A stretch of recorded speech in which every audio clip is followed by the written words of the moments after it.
ẹ káàbọ̀ sórí ìkànnì yìí níbi tá a ti ń mú àwọn ìròyìn tó jẹ́ ojúlówó wá gẹ́gẹ́ bẹ́ẹ̀ ti mọ̀ pé a ò ní mú àwọn ohun tí kì í ṣe òtítọ́ wá fún yín lórí ìkànnì yìí. Ẹ bá mi like, ẹ comment, ẹ share, ẹ bá mi pín káàkiri, ẹ jẹ́ ká jọ fídíò yìí.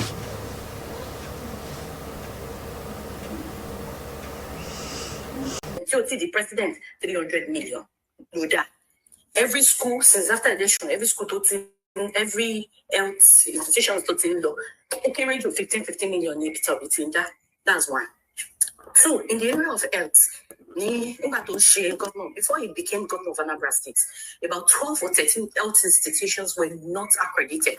That is one for the Peter Obi secure accreditation from those health institutions. Under Peter Obi worked in the health sector to the extent that Bill and Melinda Gates, they gave Peter Obi $1 million as a governor of Anambra State, as the best performing governor in the whole of Southeast in the area of polio eradication.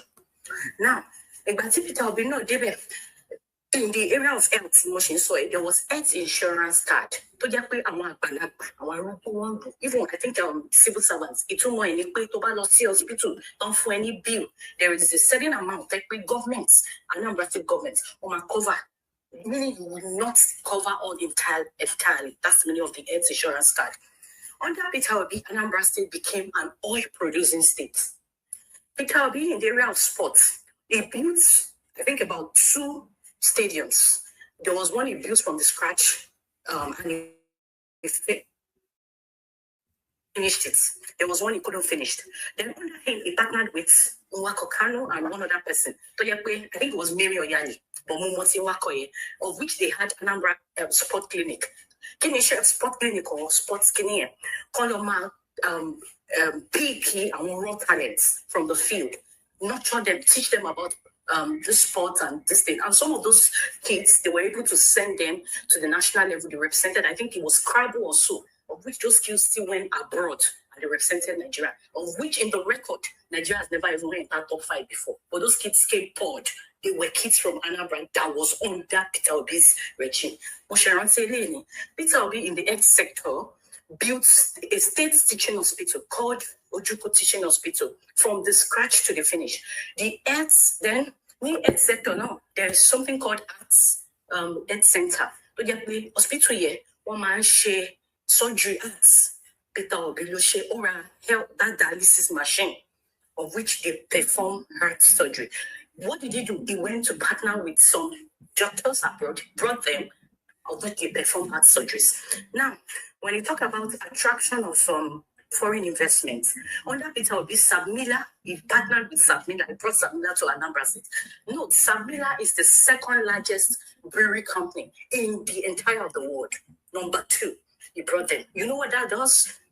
At least he was able to bridge the gap of unemployment. Productivity, economic boost. Then savings. Peter Obi there was a record Peter Obi set. Until we governor Wari, Peter Obi first governor take me 75 billion. Peter Obi okay, sir. Okay, ma'am. Actually, 5 minutes instead of 30 minutes. But I know that I think so on the health sector. Obi near sector, Peter Obi Shegba Ushawo. Then it's on the education sector. I know during Peter Obi's regime as a governor of Anambra State, the doctors were on strike for 13 good months. When Obi, 13 good months, doctors were on strike. During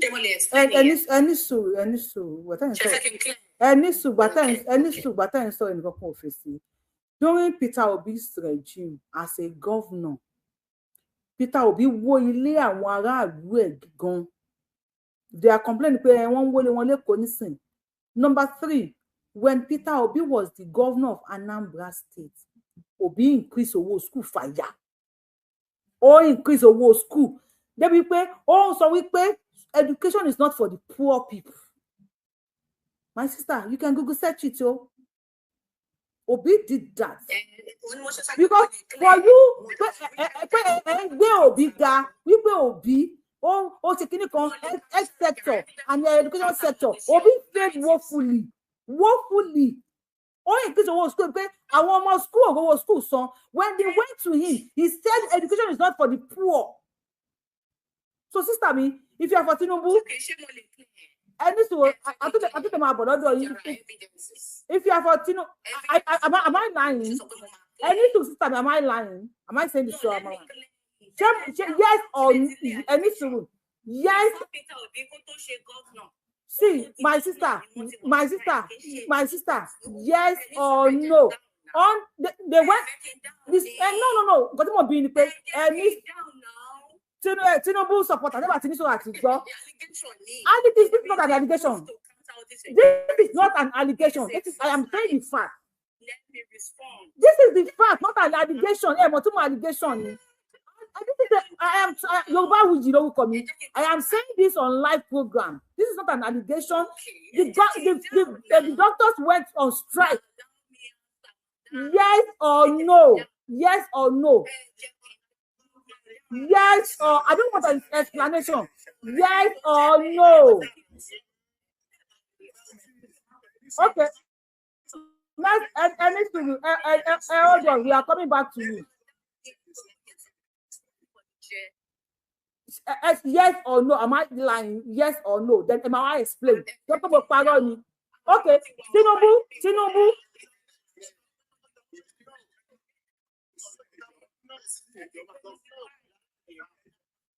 Tinubu. Yes or no? Can you explain? Who is for Tinubu there? Tinubu on mute, please. Any Tinubu there? Any Tinubu there? And about for Tinubu, ẹ lè sọ̀rọ̀. Yeah. Technical school, ọmọ pé kíni kan ní objectives. Tó máa pè ní objective. Tó bá wà ní class. Nothing like objectivity. Nobody can move A or B. Will you? I am not playing an allegation. This is a confirm. This is a fact.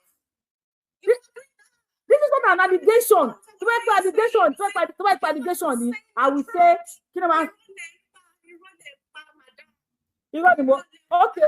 okay. I'm not going to argue with you. At least I'm not going to argue with you. Okay, just wait. Okay, now, doctors in Anambra State, Oni, you are not clearing anything. You say I'm lying. Oni, Lori Google.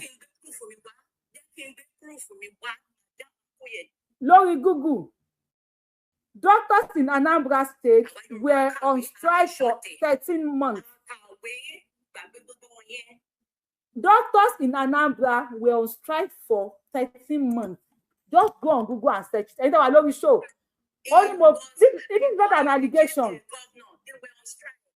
This is not a. They were on strike.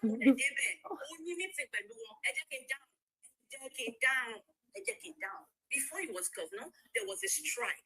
Uh-huh. There was a strike before. And when he got to power, what happened? No, Anambra State. And when he assumed, he had a meeting with them. They were on strike for how many months before it became? They were for strike. Did you know they were for strike? For how you cannot shut me up on my program. They were on strike for how many months? I am not. This is not an alleged. I'm not saying allegedly. I am not saying allegedly. This is fact. I am not saying allegedly. This is the fact that I know. This is the fact that I know. I am not saying allegedly. Under Obi regime, doctors were on strike for 13 months. He refused to pay them salary. There was a strike before he Then under him, there is a strike for 13 months.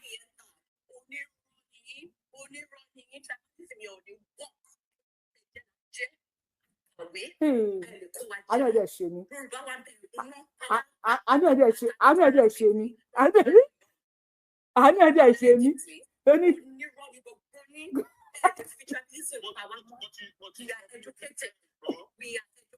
There are some educated illiterates.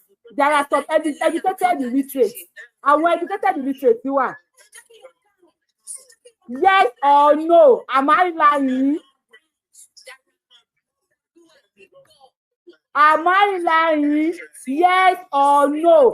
Under Obi regime, the doctors were on strike for 13 months. Then under him, I am not talking. See, this is a plus and minus.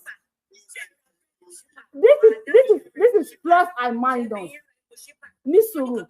This is plus and minus. They were on strike before Obi got to power. They were on strike. The doctors were on strike before Obi got to power. And when Obi was there, they were on strike for 13 months. 13 good months. Yes, there was a strike before he got there. There was a strike before he got there. And when he got there, they were on strike for 13 months.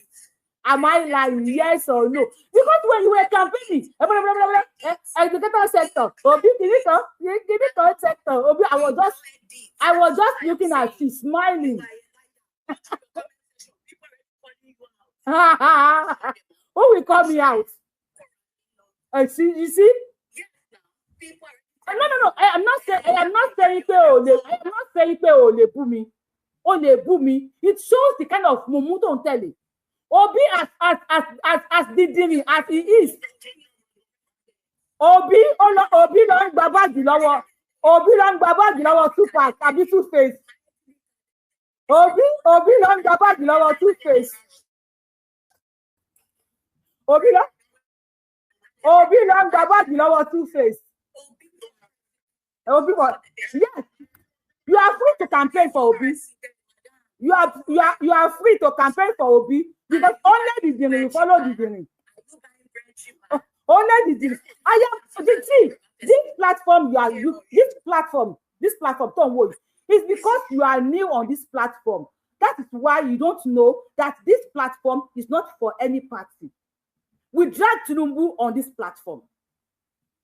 You don't know because you are new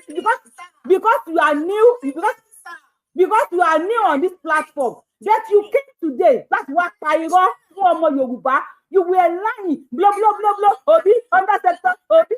You were lying. You are a liar. Anironi said, I am asking you. Doctors were on strike under Obi for 13 months. Yes or no? Yes or no? No, they were on strike before he became governor. Okay. You know what? I'm going to give you 2 minutes. I'm going to give you 2 minutes to explain that. I will give you 2 minutes to explain that, and I will talk. I will give myself 2 minutes. Obi, doctors were on strike for 13 months under Obi. Now explain that for us. Before he became governor, Maja, outin binu. Maja transfer aggression. Maja transfer aggression. Calm yourself. You get what I get? Mummy. Ani omomi. Make your submission. I'm giving you 2 minutes. Make your submission. Mummy. Who fẹ́ jà?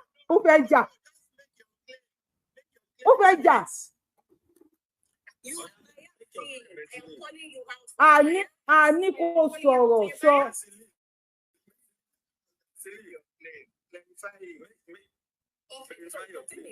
There was, before Peter Obi became governor, there was a strike. So note, the talk that you all said, there was strike when Peter Obi got there is a lie. Before that means the governor before him, the doctors went on strike. When Peter Obi came in, he had a meeting with them, with these governors. And note, one of those doctors and some of those nurses have even come on X, Twitter. One of them under that regime has come out with proof to claim that there was actually a strike before. And the meeting he had with them, they brought it out. I have link, I can bring it. Okay, so give me evidence. Why? So, and when he came, he had a meeting with them, talked with them like, okay, this strike, I mean, no, I just came in. Note, Anambra was already in debt. And I may not be able to meet up immediately now. with some of your demands. But can we have a balance? Even if it's some reasonable percentage, let's do it. And they were like, no, they want that. In Confrontation, to the governor, there's a way, we should do you. Oh, you buy me. We need that clear debts and some certain things. Remember, there were pensions, there were gratuities that were unpaid before Peter Obi even became governor. He had to settle so many things. And at the end of this, they still had an agreement. And they called off that strike. So note, Peter Obi strike, it was going on before he became a governor. It was when he now came in, he settled it. Ṣó ti délẹ̀ ọ̀sẹ̀ mi ò ní time láti máa pariwo blablabla. Ṣó ti délẹ̀ Mrs. Merlin àbí kí lórúkọ ṣó ti délẹ̀. Any other thing you have to say, I can respond. Oh, no but tó ń sọ̀rọ̀ pé mi ò fún ẹ létí so wàá ní sùúrù kémi náà sọ̀rọ̀ mo fẹ́ gbé kinní kan wá mo fẹ́ béèrè question kan lọ́wọ́ ẹjọ́ ìgbà wo ni Obi di governor Anambra State what year. Hello Miss Merlin ìjọ ìgbà wo ni Obi di governor Anambra State. Hello ẹjọ yẹn ẹ bá mi wò gbà tí Obi di governor Anambra State o. Miss Merlin, are you there? Miss Merlin, are you there? Ọdún wo ni Obi di governor Anambra State? Ọdún wo ni Obi di governor Anambra State? 17th March 2006. Inú mi dùn kó sáré lọ. Ìgbà wo ni àwọn doctors strike? Ẹ̀yin tẹ́ sọ pé wọ́n strike yẹn náà lè máa dáhùn. Ìṣọwọ́ mi lè ti máa bẹ̀rẹ̀. Ṣé bẹ́ẹ̀ ni ẹ sọ pé wọ́n strike? Ẹ̀yin lè raise the allegation yẹn. So ẹ̀yin lè máa dáhùn. Please, if you are on TikTok and you want to see the truth about what Miss Merlin, Mrs. Merlin is saying, please come on yorubaland YouTube. I just pasted it now on my YouTube. So if you want to see it, you can just come on my YouTube now. Let's clarify this together. She said Obi became the governor of Anambra State 2006, right? And he said, ní abẹ́ Obi kan ni wọ́n ti strike. Now let's go to Google. That strike was on before he became governor.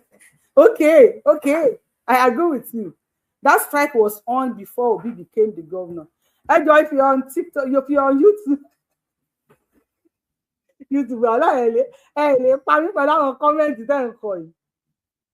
Doctors in Anambra State were on strike for approximately. Please.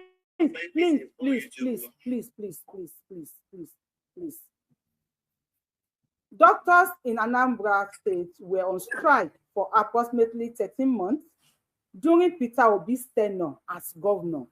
I'm reading from Google. The prolonged industrial dispute, which primarily concerned the implementation of the Consolidated Medical Salary Structure,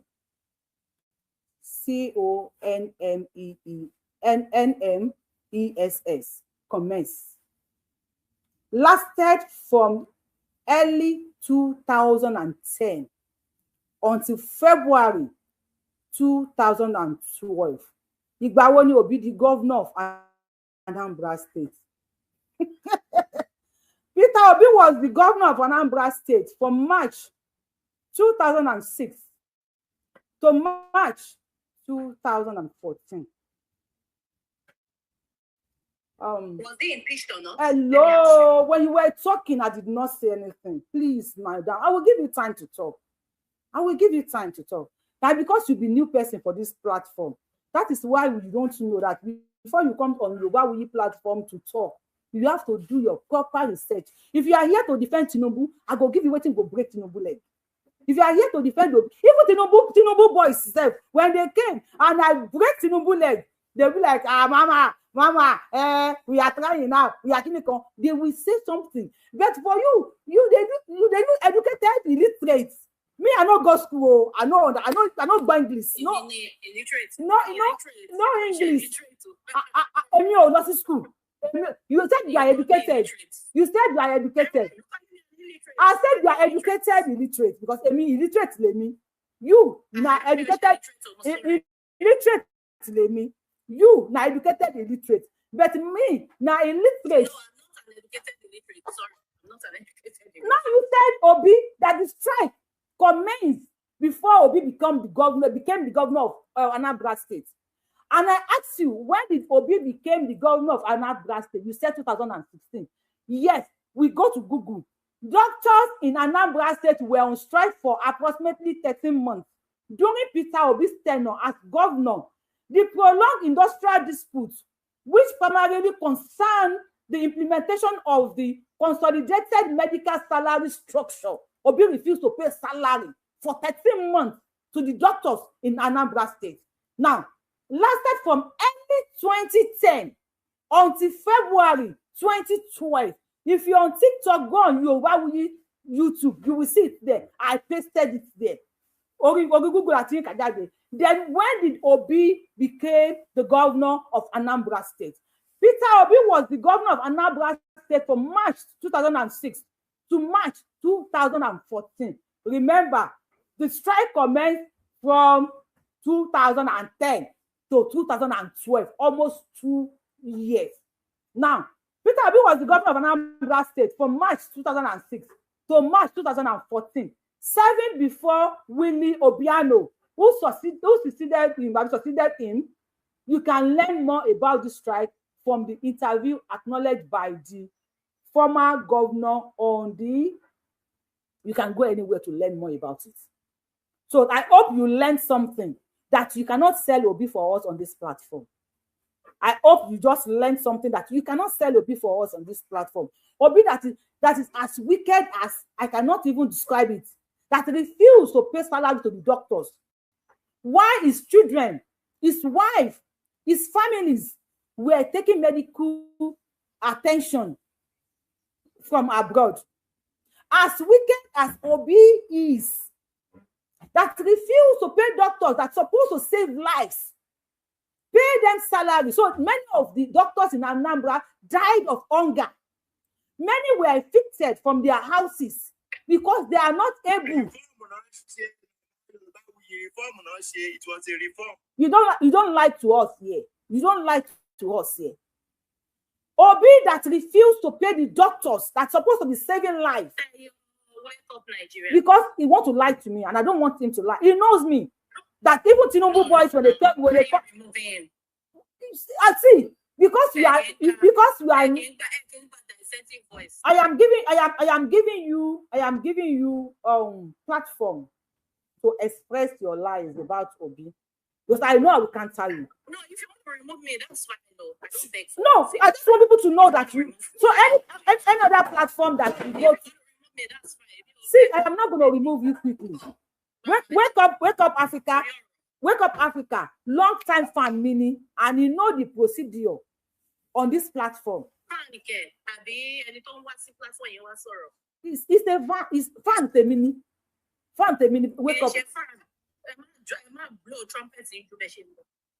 Okay, what's your fan me? Okay, fine. Do you know the meaning of fan? I have told you, pay me a school. He just comes and speak. Mo sọ pé èmi ò lọ sí school. Ṣùgbọ́n mo mọ̀ pé ẹni tí ò bá bí fẹ́ yóò ní wá sí platform yẹn láti wá sọ̀rọ̀. Even though you want to like, you see why I leave you. I just want people to see you. So another platform that you go to now, they will know that is the lady that lied. That is the lady that lied on Yoruba's platform. Yeah. Is this Tabiyaela? The main issue is sister me, you are a liar. You are a liar. I am neutral. I am that one. We see through you. We see through you for who you are. Odun. Ọlọ́run mọ̀ pọ̀ dùn. Obi tí Òbí tí ò rówó kí lórúkọ ẹ̀sán tí ò rówó dókítà ti san. Òbí tí ò rówó dókítà ti san la máa dìbò fún. Òbí ò rówó dókítà san fún 13 months. Àní òbí ò rówó. Òbí ò rí owó dókítà san fún 13 months. Àní òbí kò rówó dókítà san fún 13 months. So next person that want to lie, bring your life here. Àní òbí ò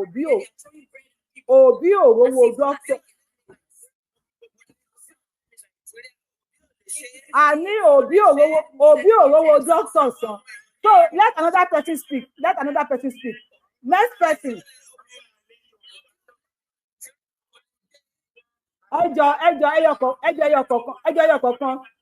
Ẹyọ kọ̀ọ̀kan, please mute. Everybody should mute, please. If you are for Tinubu, Mrs. Obi, Mrs. Merlin, even though she is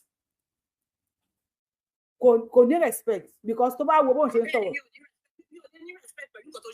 Ní sùúrù. Tó bá wo bó ṣe ń sọ̀rọ̀, tó bá wo èmi tí mo jókòó yìí. Tí mi bá tó first born mọ́mì ẹ̀, máa jẹ́ ara wọn tó máa jẹ́ tó bá fẹ́ ṣe family meeting. Àní.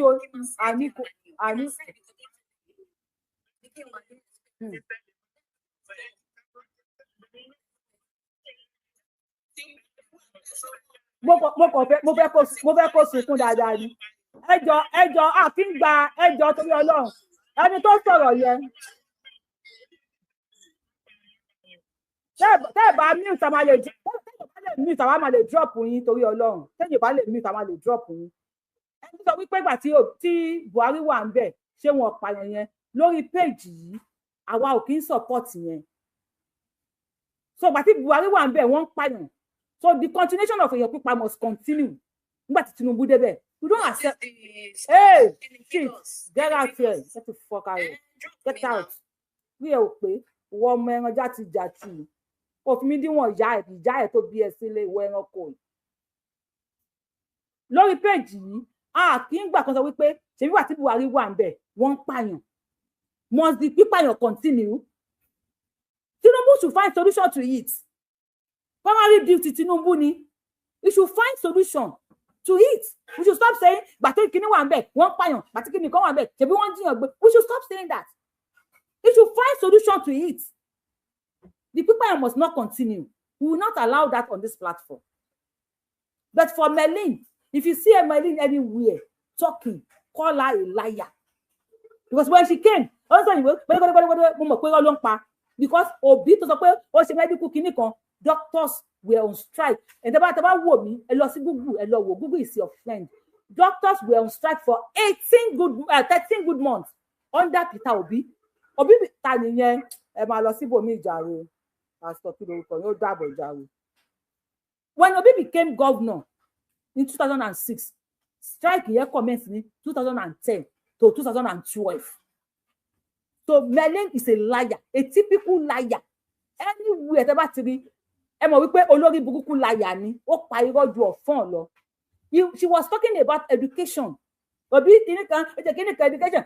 education. Obi ó fi owó kún owó school. Ó triple owó school. And when they went to him, he said education is not for the poor. Tó yẹ pé mo jẹ́ àwọn campaigner Tinubu ni. Obi yẹn kò ní lẹ́nu àti sọ̀rọ̀. Wọ́n bẹ̀rẹ̀ sí ní ṣì díẹ̀ síta. Thank God pé Merlin came on my platform today. Kò mọ̀ pé ìjọ́wọ́ ń bọ̀ yìí. Irọ́, we don't buy irọ́ here. So if you are for Tinubu, please speak up. Tinubu o. Any Tinubu there? Any Tinubu, no Tinubu. Obi. Tinubu yẹ sọ̀rọ̀ lá. Ẹjọ́ fún wa ní nǹkan tí Tinubu àti ṣọdún mẹ́jọ. Ẹ fún wa láwọn nǹkan tó ti ṣe. Bí ó tiẹ̀ ṣe nǹkan kan bó ṣe ní ìsìn, ó ṣáà máa ṣọdún mẹ́jọ. Bí ó tiẹ̀ ṣe nǹkan kan, àwọn ọgbà. Àwọn tó kù náà ṣọdún mẹ́jọ. Ìyá mi, so you are saying tí Tinubu bá tiẹ̀ ṣe anything. Ìyá wa a ní gbà pé bí ò bá ṣe nǹkan kó máa ṣọdún mẹ́jọ. It is not lórí platform èlé àwa ò gbà.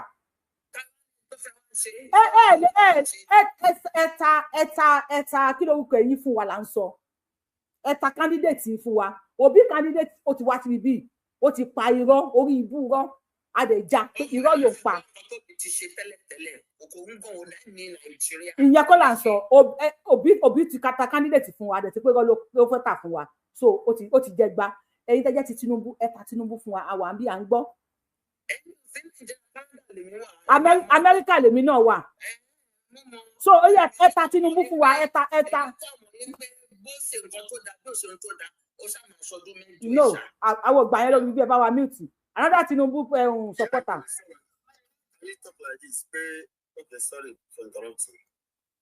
ó yẹ another Tinubu ẹ bá wa sọ̀rọ̀ kí ni Tinubu ṣe ẹ bá fi ẹta Tinubu fún wa ẹta Tinubu fún wa Obi candidate ti parọ́ ó yẹ ẹta Tinubu fún wa ẹ ká lẹ ẹkú dédé àsìkò 3 minutes ta ló ń sọ̀rọ̀ ẹkú dédé àsìkò.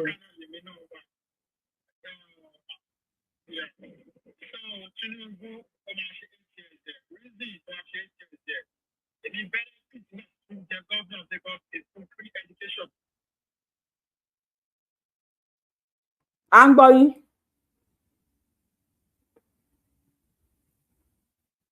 ẹ ti mute o. Hello. ẹ ní sùúrù. à ń gbọ́ yín ẹ ti yẹ ká gbọ́ lómi à ń gbọ́ yín ṣá dáhùn.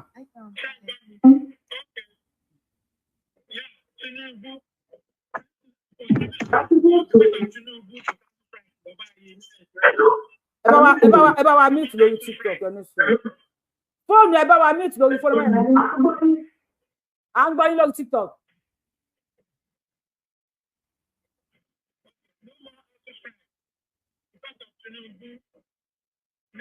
no more kini no more kí lẹ sọ. no more ASUU strike yes no more yes kini pàtó mo fẹ́ pàtó fún Tinubu bẹ̀yẹn no more ASUU strike okay yes you are right. Go ahead 3 minutes ní ti fẹ́ pé.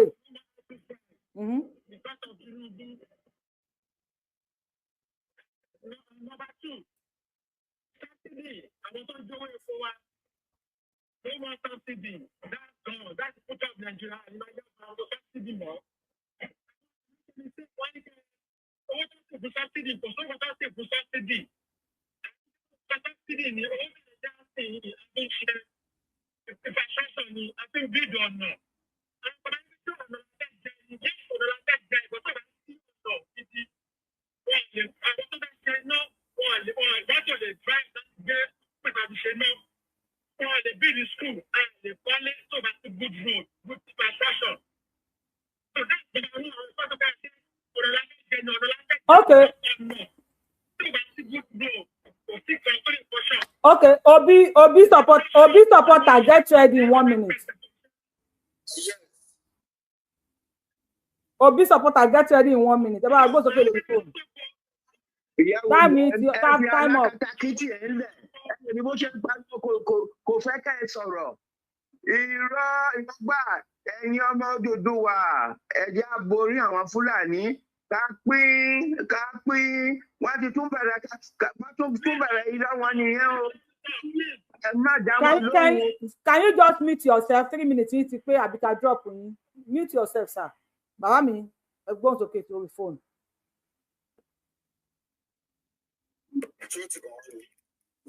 Then Obi ló kàn Obi. Okay, actually, it's my first time to be on this platform. Thank you. You are welcome. Ẹ bá wa kí wọn káàbọ̀ sórí ètò.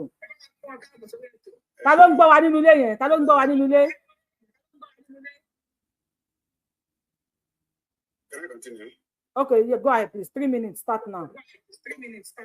Okay, I'm talking as a layman and ordinary Nigerian. Understand? So now, it's not about Baba Tinubu to Wambe. But one thing I have to say is I want to support to this government are worse evil than this government themselves. Because you will say you live in the Western world where things is moving on for you. It was secured.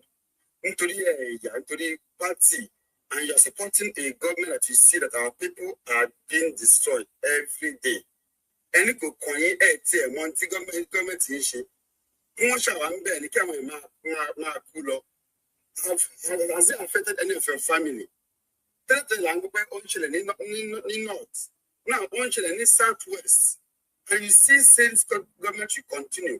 Ẹ̀yin tó fẹ́ wọlé tó fẹ́ yín pé òun ò lè fight àwọn kàbá tó tún wá ti fight wọ́n máa pa òun dànù. So how are you expecting security from that same person? What the teacher lójú wa ń sìn pé he cannot secure the country, he cannot even secure you. And you say he tried because of a tribe or something. Obi may not be the best, and Obi is the best. Obi has yes, Obi may not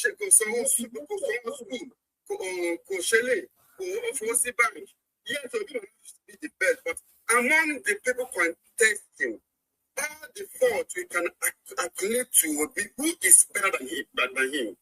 Among the ones contesting. Ta Obi fún wa la fẹ́ gbọ́. Ẹ má condemn Tinubu, àgbà káwọn Tinubu condemn Obi. Ta Obi fún wa, ọ̀nà tó bí fi dá 3 minutes máa pé ọmọ ní kẹ́ stop. In the history of Nigeria, which person have you seen to wọlé tí ò yá owó tó fi rule for 8 years? Ó tún fọwọ́ sílẹ̀ kúrò. Whether you put it in the bank or you do anywhere, he remain money for the state. To rule and till today, until any past governor, EFC to TP. But this man have never been invited or find any corruption attached to him. So the rest of the body will spoil. But if the Ori is okay, the rest of the body will be afraid to do anything bad. This man has no corruption on him. That is the only thing. This man is living the kind of life you are living in the Western world. That's the kind of life we see him replicating. This is a man that lives between people, in the midst of people. Millions of all this insecurity because he lives among the people. He's not afraid of people he has governed. So why can't we give this same person opportunity? He's a businessman, yes. So just because he's an evil man, okay, you prefer people that are paying you. Okay. There's a lot to talk about him. Okay, ẹ ṣé sir. Ṣé Igbo ni àbí Yorùbá? Igbo ni. Ẹ ṣé gan the same. Mo like bẹ́ẹ̀ sọ̀rọ̀. Ẹ dàbí nuisance smelling àbí kí ló fẹ́ tó kò mí bí. Ẹ ta candidate yín fún wa la sọ, and ẹ ti ta candidate yín fún wa. Ẹ ní Obi onìkan ni governor tí EFCC máa wá káàkiri. Ó lè dùn máwọn èèyàn kan nínú. But èmi kò dùn mọ́ mi nínú wípé Obi, let's say 2010, gbogbo owó tí Obi rí nígbà yẹn tó jẹ́ owó state ẹ̀ ká sọ pé gbogbo ẹ̀ 1,000 naira, just assume wípé 1,000 naira ní gbogbo tí state Obi rí ní 2010 tí Obi fi sí bank. As at 2010, kí ni èyí tẹ́ ń wò mí ìjọba mi kọ sí comment section, kí ni 1,000 naira lè rà ní 2010? Mr. Kilo Seal, on mute.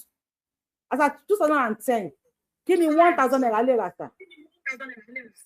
A lot of things. A lot of things. Okay. Ní 2026, kí ni 1,000 naira lè rà? Almost nothing. Almost nothing. So definitely, owó tí Obi kó jọ nígbà yẹn is equivalent to almost nothing now. As an Igbo man, because èmi ṣe business pẹ̀lú Igbo dáadáa. Èmi ṣe business pẹ̀lú Igbo dáadáa. We don't keep money in banks. Not owó tí kò tó. Tó sọ pé owó yẹn pọ̀ tó bí sọ salary àwọn doctors, tó ti education ó easy, ó ṣe ó kọ́ àwọn ilé kí ni wọ́n máa ń pè lẹ́yìn, àwọn ilé tó máa ń kọ́ estate yẹn tó máa ń gbé fún àwọn low cost house. Tó yẹn wá tó pé Anambra ti dá, tó yẹn wá ṣẹ́kù tó fi sí bank. I will applaud him. Wípé àwọn ti invest owó tó bá ṣẹ́kù. Give me a second please. Owó tó bá ṣẹ́kù ni wọ́n máa ń fi sí bank. Kì í ṣe owó tí ò tó. Tó bí bá gbogbo owó tó wà ní Anambra state, tó bá pé 1,000 naira ní nígbà yẹn tó bí fi sí bank. Ní èní that money is as useless as anything. So go ahead, sir. Okay, see my question. Let me use you as an example now. In that you do an office, he was disrupted 2 times, Abi. Who fights Kabale Meji, Tungorele Meji? Because profession fair. Now, let's assume you are in the office. Must you use all the money in your custody to work? Okay, let us auto check with their team because you have to be careful. Obi is a businessman that spends carefully, right? And you run out of time, 8 years. Then what should you prefer? Go and best your way, just like he ran out of time. So ó dà pé èèyàn tíyàwó ẹ̀ lóyún tíyàwó ẹ̀ wá bímọ wá ní ẹjọ́ ẹ fún ẹyá mi lówó bí mo kíyàwó mi máa bímọ ó ẹ bá wa mute background noise wọn àyẹ̀wò so èèyàn tíyàwó ẹ̀ lóyún ọ̀nà àlejò oṣù 9 ó ti kó ní surprise package. Obi was there for 8 months. Obi, so I don't know. TikTok what's in law? What happened?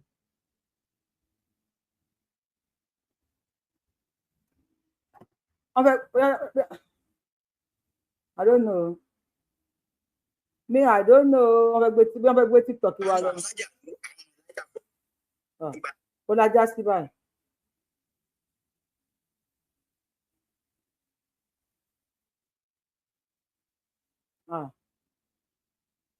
Kí ló ṣẹlẹ̀? Wẹ́. Ẹ máa bá yé léyìí jẹ́ ni.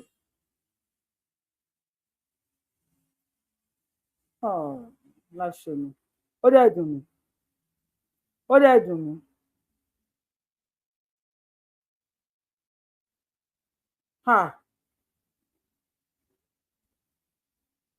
Kí leléyìí? Ẹ gbà mí báwo ẹ̀yin tẹ́ ẹ fẹ́ gbé ṣòwò lọ kí lẹ máa ẹ ní sùúrù ẹ pé ṣòwò ẹ pọ́n gbé lọ nísìn àbẹ ẹ notice pọ́n gbé ṣòwò lọ nísìn. Wọ́n gbé ṣòwò mi lọ ni wọ́n gbé ṣòwò mi ni ẹ gbọ́ bóyá wá dídí kò sí wàhálà. Nẹ́tíwọ́ọ̀kì TikTok kọ́ nẹ́tíwọ́ọ̀kì TikTok ẹ fẹ́ wà lórí show ẹ rí pé èèyàn tó wà lórí show ǹjẹ́ ẹ gbọ́n wọn power tap nobody tó power tap fast tí má ti parí ọ̀rọ̀ tí mò ń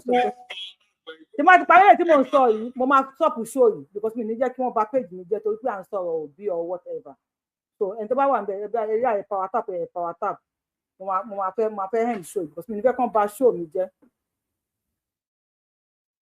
So lórí ọ̀rọ̀ òbí as a businessman èmi ń ṣe business ni mo ń ṣe even when I was in Nigeria when I was every penny lọ́wọ́ ẹni tó bá ń ṣe òwò ló wà useful owó tó bá ṣẹ́kù ló máa ń wà ní bank. Okay, let's assume pé Dangote refinery tó kọ́ yẹn kó máa wà kọ́ refinery yẹn kó lọ kówó yẹn sí bank. Ẹ̀wọ̀ gold mi gan mo yẹ dúdú kí Dangote owó tó wà lọ́wọ́ ẹ̀ kó lọ kó sí bank kó má fi kọ́ refinery. Is that a good businessman? Ìwà ọkàn yẹn tí àwọn èèyàn fi ń praise Obi ní ò lè jẹ́ kí èmi like Obi. Ìwà ọkàn tí àwọn èèyàn fi ń praise Obi yẹn ní ò lè jẹ́ kí èmi like Obi. Pé ó fail láti sanwó fún àwọn doctors. He failed doctors. Àwọn tí wọ́n lọ sí school tí wọ́n kàwé tí wọ́n di medical doctor. Wọ́n wá ṣiṣẹ́ fún 13 months and he refused to pay them. Ó wá kówó yẹn sí bank. Kí ló dé tó ìsanwó fún wọn? Kí ni ẹ̀ṣẹ̀ àwọn doctors tí ò fi sanwó fún wọn? It was out of negotiation. Our doctors, they wanted more money. Before they resolved that issue, it lasted almost for months because they want 100% increments. Why are you lying?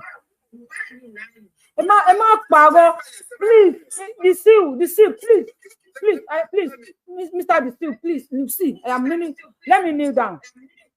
Please don't lie. This is Yoruba platform. This is Yorubawuyi platform. Don't lie. Tẹ́ bá lie, mo máa já yín. Tẹ́ bá parọ́, mo máa já yín.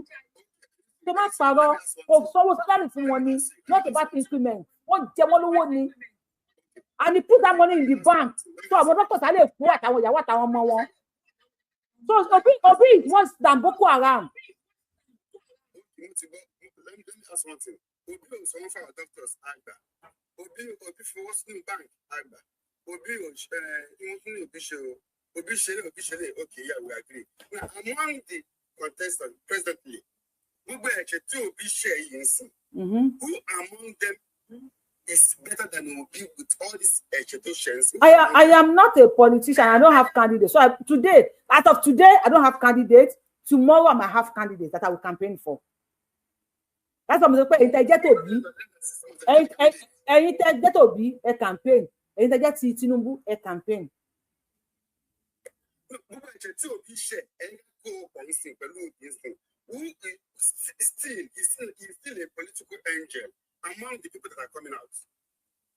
Are you agree with me or not? Obi Onishen is not perfect. That is ní ọ̀dọ̀ tiyín. Ní ọ̀dọ̀ tèmi.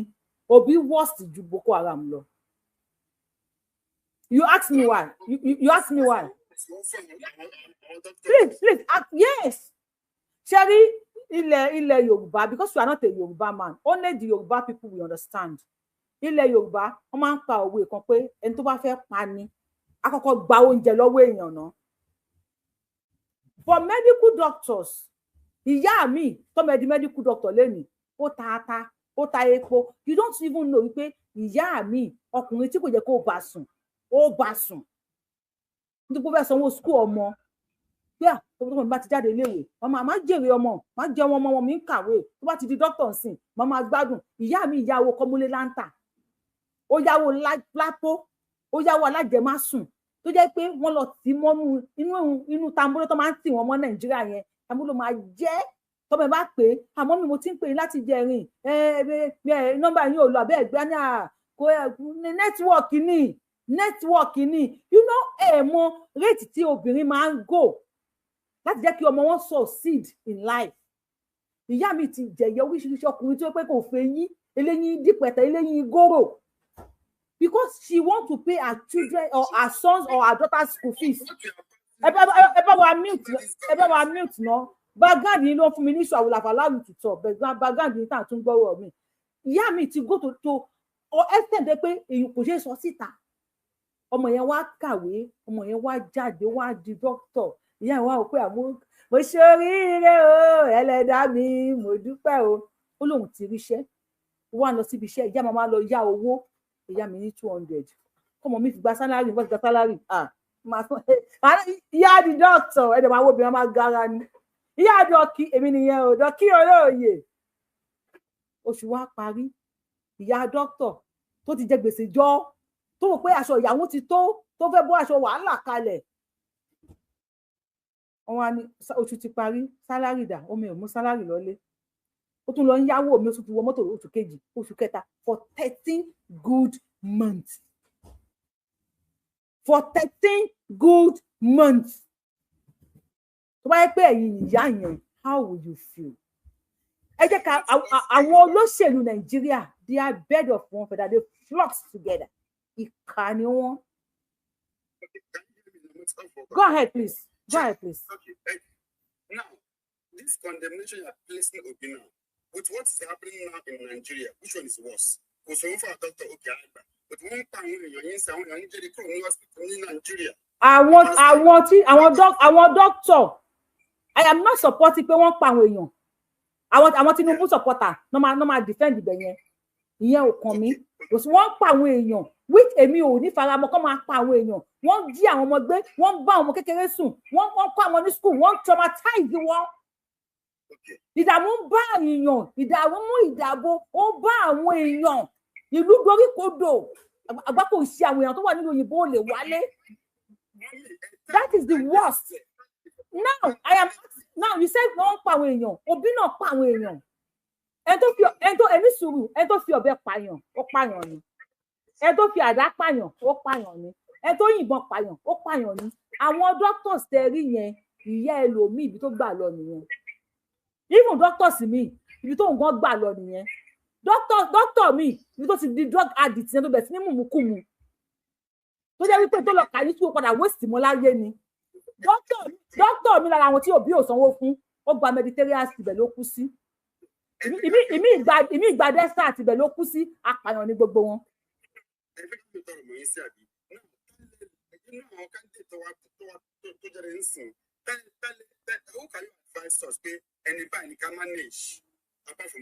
Èwo náà candidate. Àwọn wo ni wọ́n contest? Tinubu wà ń bẹ̀, Atiku wà ń bẹ̀, Obi wà ń bẹ̀, Sowore wà ń bẹ̀. This is the first part. I know. Makinde wà ń bẹ̀. I fight with mom for now. Who among these people you can say okay they are better than Obi? Can be better. Ẹ ṣé. Ṣé kí ló kọ page yìí? Yorùbá-Wuyi. Lórúkọ page yìí. If this platform is for Obi, I will not allow Tinubu to defend Tinubu here. If this platform is for Tinubu, I will not allow Obi to defend Obi here. If it's for Sowore or Makinde, I will not allow any other part. I am a host of this platform. I want Obi, Makinde, Atiku, even another way. I want his fan to come out and sell his candidate to us. This platform is for you to sell your candidates. So it's not for me to advise you to go and vote for anybody. It's for me to advise to give you this platform. Sell your candidate to us. Sell your candidate to us. Every time Tinubu was like,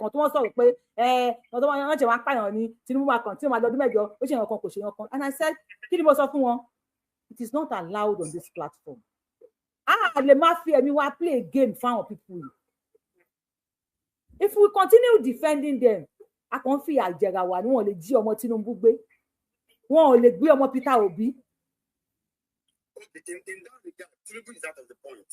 Lọ́dọ̀ tí is out of the point. Are you telling me that because Obi did not pay doctors, all the other good things about him are useless? What are the other good things he did?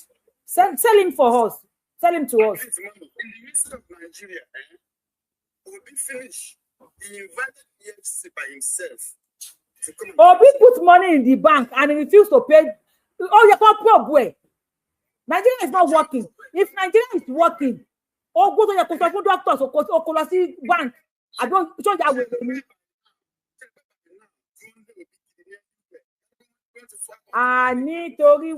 Torí wípé Nigeria is not working. Tó bá rí pé Nigeria is working, ó yẹ kó lọ ti òbí mẹ́wọ̀n ni. Àwọn doctors tó kó wọn lọ sí. Okay, let me ask you something. See, àwọn doctors yẹn náà pé Obi pé Mr. Obi o salary wa fún 30 months o ẹ bá keep ẹ sí bank o. No.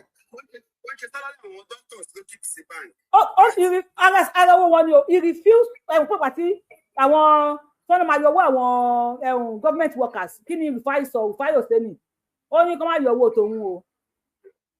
So Obi ara owó àwọn tí wọ́n jẹ́ doctors kí ebi padà lù pa tí wọ́n gba Mediterranean láti jápa tí wọ́n kú sọ́nà ara owó wọn ni Obi kó lọ sí bank and do they ask Obi to be probed. Ó yẹ kí àwọn doctors tó ìgbà tóbi wà ńbẹ̀ yẹn ó yẹ kí wọ́n ṣe meeting kan gba good lawyer ó yẹ kí wọ́n rán Obi lẹ́wọ̀n ni. Because Nigeria is not working. Nigeria is working. Did I ask you to keep my money for me? That's the question. This is the only thing you have against Obi, right? No, I don't have anything against him. Merlin Lowa, tó wá ń parọ́ fún wa bí pé Obi, education sector, ó ṣe kíní kan. Obi increased owó education, and when they went to him, pé ọ̀gá ò lè increase it, he said education is not for the poor. Obi said it. Was that affordable then? You don't increase it. Was that affordable? He said it's affordable. So why affordable ni wọ́n ní lọ́ba? But they fetch WAEC. Mo fetch WAEC in 1988. Àwa ò ka SS form 5 ni mo kà. 88, 89 mo fẹ́ ṣe WAEC. Wọ́n ti bí mẹ́rin yẹn wọ́n ti bí ìyá ẹ̀. Ìyá tó bí wọ́n ti bí.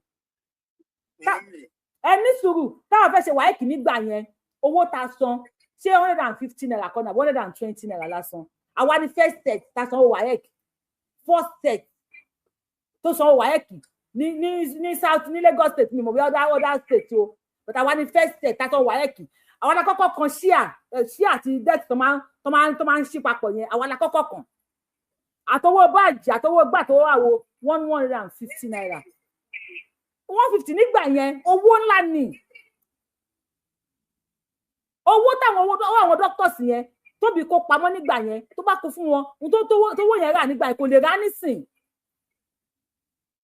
lẹ́yìn yẹn a tó protest dẹ̀ wọ́n ní kó dáwọ́ ẹ̀kọ́ ní kó fún wa ní 50 naira padà nígbà yẹn ìjọba tún dáwó padà fún wa tó ẹ páyé ìsìn ni láyé àwọn Tinubu yìí wọ́n máa ní kó lọ yìnbọn fún wọn ni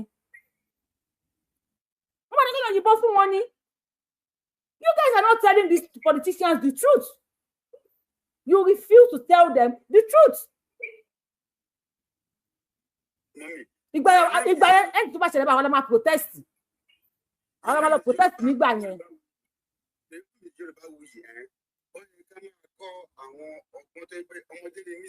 Understand? With the love of Nigeria today, understand? Only can advocate for purity. Instead of what we are having now. And among these people, you yourself know that with the level of Nigeria. Oh, another APC, please, another APC, come on, please. Nobody can stand Obi in Nigeria today. Among all these contestants. Kini, I don't know. Ààrẹ tó ní pé à ń sá fún jẹ̀díjẹ̀, ààrẹ tó